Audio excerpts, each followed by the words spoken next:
আমার স্বরচিত কবিতা মন খারাপের কাজললতা। কেউ করে গীতা পাঠ, কেউ বা কোরআন।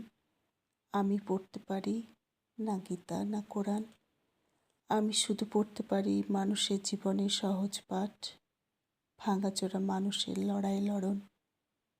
আমি শুধু দেখতে পাই খিদের দাও দাও আগুন, পথশিশুর শীতের কাঁপন, ধর্ষিতা লাঞ্ছিতা নারীর প্রতি মুহূর্তে মৃত্যুবরণ, অশিক্ষা কুসংস্কারের অন্ধকারে ডুবে যাওয়া, তলিয়ে যাওয়া না জীবন। শুনতে পাই স্কুলগুলিতে ঝুলতে থাকা তালার ঝনঝন, শয়ে শয়ে লাখে লাখে বেকার যুবক যুবতীর লাশ জীবনে নিঃশব্দ ক্রন্দন। পরিযায়ী শ্রমিকদের বাড়ির জন্য মন কেমন, শহীদ সৈনিকের মায়ের প্রতিদিনের চিতা যাপন। তোমরা কেন শুনতে পাও না?